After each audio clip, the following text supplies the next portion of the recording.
Os magistrados de carreira são concursados e, em sua trajetória judicante, passam por todo tipo de avaliação e adquirem grande experiência jurídica. Ainda assim, são pouco aproveitados nas cortes superiores, especialmente no Supremo Tribunal Federal. Quais seriam as contribuições e vantagens de uma maior presença deles nesses colegiados?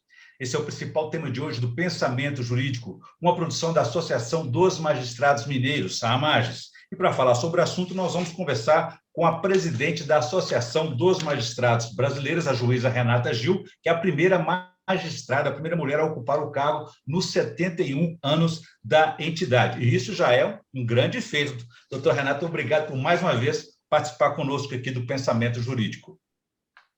Eu que agradeço, eu agradeço muito ao trabalho que a Magis tem feito de aproximação da magistratura com a sociedade, sempre com temas tão relevantes, não só para o sistema de justiça, mas para toda a população de Minas e do Brasil. Muito bem. E a você que nos acompanha, por favor, inscrever-se no canal da AMAGES no YouTube e enviar suas sugestões e comentários, que serão muito bem-vindos. Doutora Renata, o nosso primeiro assunto, então, é o da composição da Suprema Corte, que está perto aí de ser alterada novamente. A senhora tem uma posição e uma proposta que podem mudar os critérios da indicação aí dos membros da Corte. Qual que é a proposta e suas razões? Em verdade, a gente sabe que os critérios são constitucionais e fica na esfera de disponibilidade, de avaliação do presidente da República pelo sistema atual, foi o modelo que o legislador constituinte optou, e basta que a pessoa tenha mais de 35 anos, que tenha notável saber jurídico e conduta ilibada. Mas nós apresentamos sempre sugestões e há um clamor muito grande da magistratura, e eu sou a representante desses magistrados brasileiros, a maior magistratura do mundo é essa que está aqui atuando no Brasil, pelo menos em países democráticos, e eles pedem que as vagas sejam destinadas a magistrados de carreira, e nós, de forma ousada, solicitamos que pelo menos um terço dessas vagas seja destinada aos magistrados de carreira, assim entendidos como aqueles que iniciaram a sua carreira com concurso público, né, mas sabedores também que nos atendem aqueles que tenham entrado pelo Quinto Constitucional. Em verdade, eu tenho dito que todos que se incorporam por qualquer forma de acesso à magistratura, magistrados são, né, e contribuem com suas valorosas decisões para a sociedade. Mas há, como a magistratura, em sua grande maioria, ela entra pelo concurso público, a gente pede que essas vagas sejam destinadas também aos magistrados de carreira, e explico por quê, Orion. Isso não é só uma proteção institucional, né? É porque aquele magistrado que já passou por todos os degraus, e o ministro Fux é um entusiasta dessa atuação do magistrado de carreira no Supremo Tribunal Federal, ele já trabalhou nas trincheiras, né? Ele já conheceu como é que uma empresa atua numa determinada comunidade, então ele pode julgar muito bem os processos de falência, as grandes questões que chegam às cortes superiores, ele consegue entender como uma lei, como uma questão política influencia diretamente aquela comunidade, aquele grupo de pessoas, como a religião como um todo, que é algo que tem sido discutido, os princípios conservadores podem atingir a sociedade brasileira, isso tudo porque ele tem a vivência, né, no fronte, lá na pequena comarca ou na grande comarca, com as questões todas que passam por suas mãos. Então, nossa avaliação é que a magistratura brasileira ela é muito bem preparada, não só pelos difíceis concursos públicos que nós nos submetemos, como as difíceis listas tríplices, né, que os magistrados do quinto se submetem, com avaliações, investigações sociais, e hoje também os magistrados concursados passam por avaliações e investigações sociais antes da conclusão do concurso. Então, isso tudo legitima de uma forma muito clara a atuação do magistrado brasileiro nas cortes superiores. Por isso, o nosso pedido, que também, Orion, é preciso que se diga, é um reflexo do que está na pesquisa Quem Somos a Magistratura que Queremos, realizada no ano de 2019 pela AMB. Entendi que, além desse saber jurídico, eles lidam na ponta dos conflitos com o cidadão. A senhora citou, por exemplo, o ministro Luiz Fux. Além dele, temos a ministra Rosa Weber. Quer dizer, são apenas 2 juízes de carreira concursados. Por que é tão baixo esse aproveitamento, já que todos os segmentos do direito e da justiça, eles são, por natureza, e as pesquisas, como a senhora disse, os mais capacitados para julgar? Porque, na verdade, em geral, esse é um processo político e os magistrados não têm condições de atuar politicamente por suas indicações, né? E isso dificulta um pouco esse processo. A gente tem mais facilidade, por exemplo, dos advogados que atuam muito em Brasília, esse deslocamento, eles conseguem se apresentar de uma forma mais fácil àqueles que têm responsabilidade por fazer a avaliação da indicação pelo presidente da República.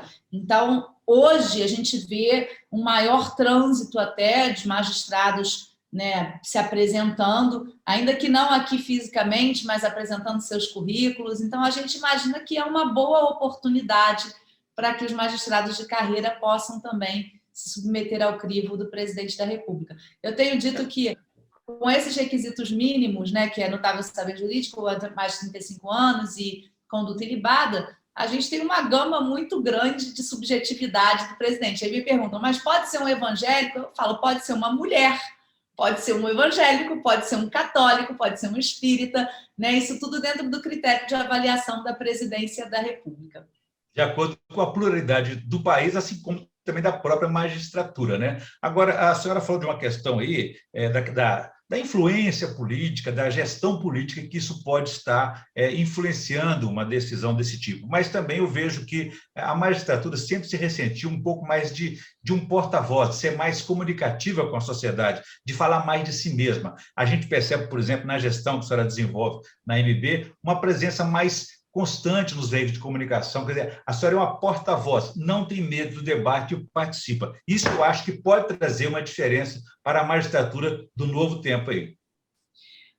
Eu tenho plena convicção disso, né, Aurelion? Por isso eu me coloco mesmo à disposição, enfrento os debates, enfrento os temas que são difíceis, porque eu também tenho convicção na defesa deles, né? E eu penso que a magistratura ela tem que se conformar ao seu tempo. A gente tem alguma dificuldade porque há muitos anos a gente é gerido, né? A gente é seguidor da nossa lei orgânica da magistratura, que tem uma postura mais conservadora, no sentido de uma preservação maior das falas, de não falar de decisão judicial e tudo, mas tem muitos conceitos jurídicos que a sociedade não entende, que são hoje expostos por qualquer influenciador, por qualquer pessoa, né, numa rede social ou até mesmo em programas de TV. Às vezes eu assisto vários jornalistas debatendo temas jurídicos num programa de televisão à tarde. Então, por que nós, magistrados, não podemos também fazer esse esclarecimento à população se somos nós que estudamos de verdade anos e anos na faculdade, nos mestrados e doutorados, todos esses temas? E se também somos quem lidamos com isso no dia a dia. Então, eu tenho feito essa abertura, eu tenho feito programas de esclarecimento, nas redes sociais da associação eu tenho trazido alguns temas, né, para que a sociedade, que a população consiga entender o que se está discutindo, por exemplo, dentro de uma CPI, dentro de uma questão jurídica colocada nos jornais, em um embate. Então, eu tenho feito esse papel e tenho convicção de que nós temos uma magistratura muito potente, ela só precisa ser apresentada à sociedade, e eu estou fazendo essa apresentação com muita transparência e coragem. É importante vencer essa cultura de só falar nos autos, né? Essa cultura já do passado envolvendo a magistratura. Agora, a senhora falou há pouco de uma pesquisa, né? Ainda assim, apesar de uma comunicação ainda meio truncada, pouco desenvolvida, a magistratura e o judiciário têm uma boa avaliação das pessoas, do cidadão, principalmente cresce mais ainda quando esse cidadão conhece o trabalho do judiciário. É incrível, né, essa pesquisa que a gente fez em 2019, conduzida pelo ministro Salomão. A gente tem o dobro de credibilidade com relação ao executivo e ao legislativo. Isso é muito importante para nós, porque revela que a nossa atuação está no caminho certo, né, e que em verdade, a gente busca aí, dentro dos princípios de harmonia, né, de independência, trazer conforto à sociedade com relação às mazelas que acontecem no executivo e no legislativo. Então, essa pesquisa é uma pesquisa importante, e importante porque os usuários do sistema de justiça também legitimam essa atuação do Poder Judiciário. A gente tem uma pesquisa interna e uma externa, uma que ouviu os próprios juízes e uma que ouviu a sociedade. E esses usuários, que em geral são atingidos, às vezes até pela morosidade, que a gente sabe que é o nosso grande desafio, né, o tempo de processo, que não é uma responsabilidade somente do judiciário, aliás, eu diria que ela é menor do judiciário e muito maior do grau de etapas jurídicas que a gente tem, de recursos, o número de recursos que nós temos no nosso sistema, mas eu fico feliz com a avaliação que é reveladora do trabalho importante dos magistrados brasileiros. Eu diria até mais, que além da importância social que a magistratura, que o judiciário tem para o cidadão, na defesa de seus próprios direitos, né, é também um dos poderes, assim, entre os poderes, o mais democrático, né, porque, primeiro, que adota o concurso público para o ingresso, né, segundo, depois, apesar de ser muito tradicional, permite o crescimento da presença feminina, da qual a senhora também é um dos fortes exemplos aí, né? Eu acho, e acho que, assim, a gente, com relação à presença feminina, já que você tocou nesse assunto, eu adoro muito esse assunto, a gente precisa ainda incrementar a ocupação das mulheres com relação aos espaços de poder, né? A gente tem uma participação enorme, a gente tem 52% de mulheres no nosso país. Na magistratura, a gente ainda tem 38% mais ou menos de mulheres atuando. E pouquíssimas mulheres atuando nas desembargadorias, né, e nas cortes superiores. E o nosso receio, inclusive, é que haja um esvaziamento, porque a gente volta com as listas só de homens para determinadas funções. Então, por exemplo, agora no Conselho Nacional de Justiça haverá uma renovação entre os meses de setembro e outubro desse ano, e eu me ressinto de indicação só de homens. É possível que o nosso conselho chegue de novo a uma composição de apenas uma mulher, a Corregedora Nacional de Justiça. Então, isso é algo que a gente precisa discutir e precisa modificar, né? Não é dar um passo à frente e dois atrás. E eu tenho trabalhado muito pelo incentivo das mulheres, e eu acho que tem dado certo. A gente teve algumas eleições, por exemplo, para presidente de associações, em que duas mulheres concorreram a algo que nunca tinha acontecido na história daquele estado. E uma ganhou. Então, a gente tem uma maior, hoje, ocupação de mulheres presidindo associações. E a gente sabe que presidir associação não é fácil, porque tem que viajar, tem que deixar a família, e muitas não têm essa possibilidade. Então, o cenário, ele ainda não é um cenário alvissareiro, ele ainda é um cenário que nos preocupa, mas estamos atuando de forma muito consistente para que essa igualdade aconteça num tempo menor do que se tem como perspectiva. E a senhora não fez um trabalho apenas para dentro, né, para valorizar só as magistradas. Procurou também olhar para a sociedade como um todo com esse trabalho, com essa campanha que a senhora criou aí sobre o sinal vermelho. Queria que a senhora explicasse um pouco mais como é que ela funciona, porque ela cresceu da área pública, já está indo para a área privada. Como é isso? A senhora explica o êxito dessa campanha?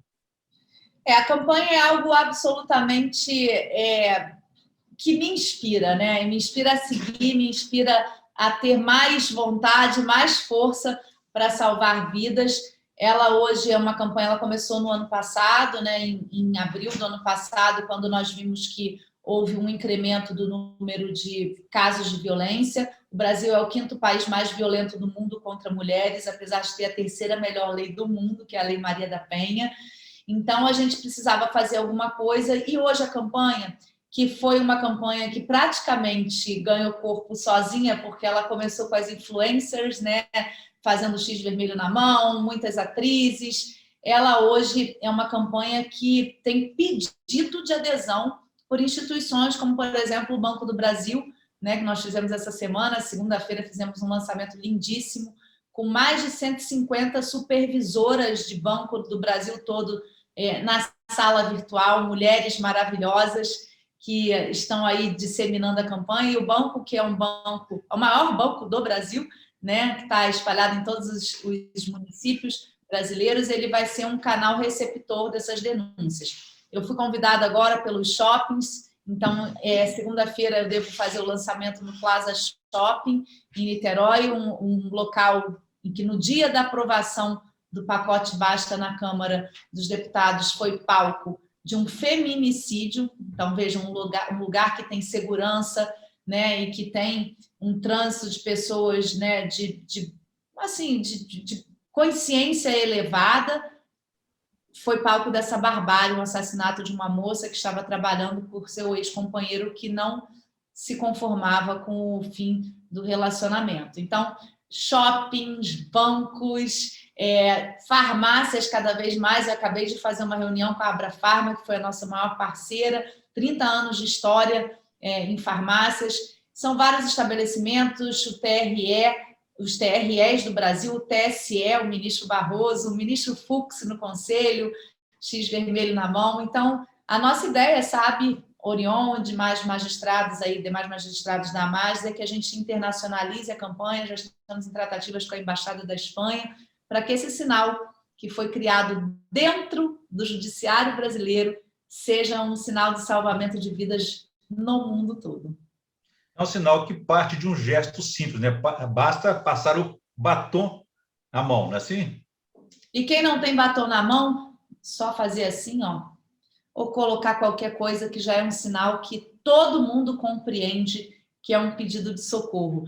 A gente tem agora um convênio a ser firmado com o governo de São Paulo. Eu estive pessoalmente com o governador João Dória, que vai criar um aplicativo que vai ser entregue para todo o território nacional, com um pedido, um botão de pânico, um pedido de socorro, sinal vermelho.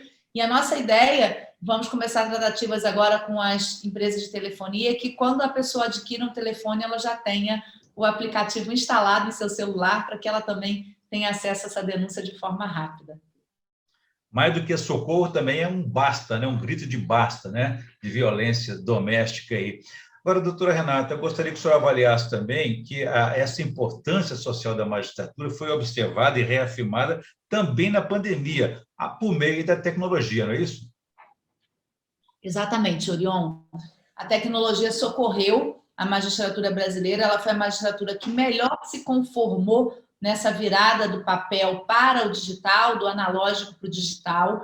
A gente ainda tem desafios gigantescos, porque temos ainda inúmeros processos físicos no país, e a gente, com o isolamento ainda não completamente afastado, a gente ainda tem dificuldade no processamento desses feitos, mas a gente tem números reveladores de que nós conseguimos entregar à sociedade as decisões mais importantes daquelas pessoas que agonizam, né, por suas vidas, entrega de equipamentos de proteção individual, reabertura de hospitais que estavam em falência, colocação de médicos jovens dentro dos hospitais para trabalhar, tabela de vacinação e tantas outras decisões, né, entrega de benefícios previdenciários, tantas outras decisões importantes que salvaram vidas e que fizeram com que o judiciário fosse a porta realmente de socorro da cidadania brasileira.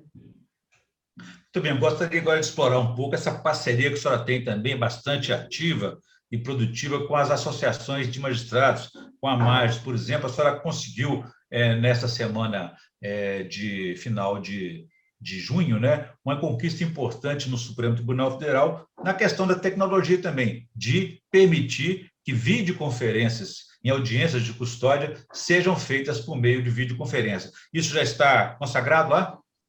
Não, ainda não. Esse processo está na pauta virtual. O que nós conseguimos foi um voto importante do relator, o ministro Nunes Marques, né, que assumiu aí a relatoria com a saída do ministro Celso. E isso é um passo importante porque, Orion, nesse tempo todo de realização de audiências virtuais, não houve um só caso de denúncia ao Conselho Nacional de Justiça de violação de direitos humanos pelo uso desse instrumento tecnológico.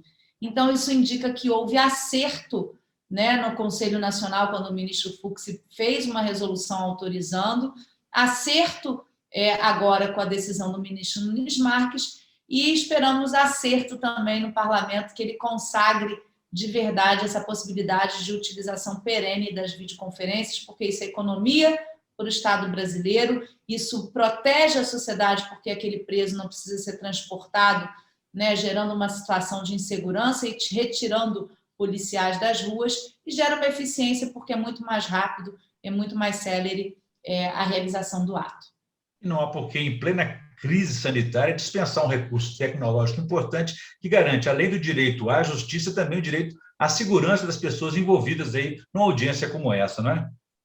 Exatamente. Então, argumentos que são apenas argumentos ideológicos não podem justificar a utilização de um recurso que está à disposição da sociedade, que houve investimento, né, da justiça para a sua utilização e que traz resultados tão positivos, porque, como eu disse, né, não há um só caso de violação a direito humano pelo uso simples da videoconferência. Renato, nós estamos na reta final da nossa entrevista. Eu gostaria que o senhor falasse, então, um pouco sobre essa parceria com as associações estaduais, que sabemos da importância dessa união de esforços quando, no Congresso Nacional, nas Assembleias Legislativas, né, a magistratura defender os seus interesses, os seus posicionamentos importantes, às vezes até para poder aperfeiçoar uma proposta de lei que está sendo em discussão, até, por exemplo, a reforma administrativa hoje em curso no Congresso, né? É mais do que uma parceria, né? Uma atuação conjunta. Eu não consigo estar com todas as bancadas dos estados em tempo real e esse trabalho é feito pelos presidentes de associação local.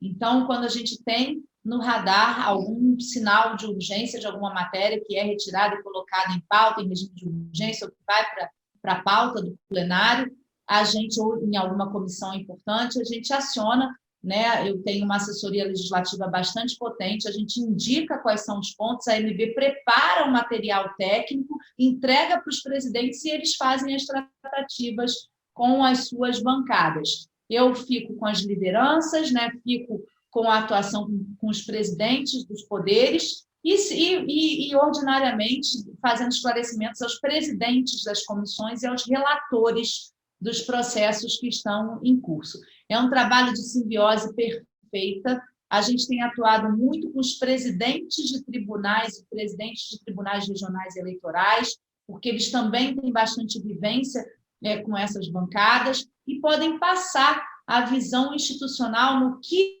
aquele projeto de lei interfere no funcionamento da justiça. Então, é a autoridade, né, explicando para o parlamentar a influência que aquilo vai ter na realidade daqueles que usam o sistema de justiça, sempre intermediados pela visão política, pelo trânsito político que os presidentes de associações têm e são muito habilidosos. E, olha, eu estou com uma equipe, graças a Deus eu fui eleita com 80% dos votos, então eu tenho um grupo bastante homogêneo de apoio à minha gestão, né? E essa gestão ela só está sendo vitoriosa por conta da atuação de cada um dos 27 presidentes e dos outros presidentes de tribunais de associações do trabalho, militares e federais.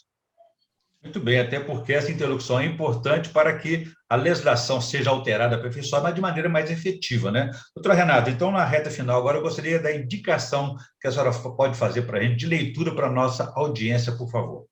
Olha, eu estou nesse momento lendo um livro delicioso que chama Rápido e Devagar, Duas Formas de Pensar, do Daniel Kahneman. Ele que é Nobel de Economia, ele fala um pouco de psicologia, de como a gente reage no nosso cérebro, né, aos comandos instintivos diante das situações da vida. A gente usa muito o visual para criar esses instintos e a decisão surgir daí. Então, o Daniel vai fazer um pouco de estudo psicológico, ele que fala de estatística, psicologia, instinto, nessas decisões que a gente toma. Eu acho que para a magistratura é bacanérrimo, para a sociedade é bacanérrimo. Então, é a minha indicação de livro de hoje. Uma boa indicação, com certeza. Bom, eu conversei aqui com a presidente da Associação dos Magistrados Brasileiros, a MP, a juíza Renata Gil. Falamos aí de várias ações importantes em defesa da mulher, da sociedade e também do judiciário, da magistratura, e sua proposta sobre aí a alteração de critérios para a composição das cortes superiores, valorizando aí o papel, a trajetória de cada magistrado, de cada magistrada. Doutora Renata, muito obrigado mais uma vez pela entrevista. Muito obrigada. Um beijo a todos e todas e sucesso aí na Amages, que é uma associação parceira e muito atuante comigo aqui em Brasília. Obrigada. Obrigado, parabéns pelo trabalho. E a você que nos acompanhou até aqui, por favor, inscrever-se aí no canal da Amages no YouTube e ver e rever esse programa quantas vezes quiser nos canais da Amages, redes sociais e também no site da associação. Ficamos por aqui. Obrigado e até a próxima.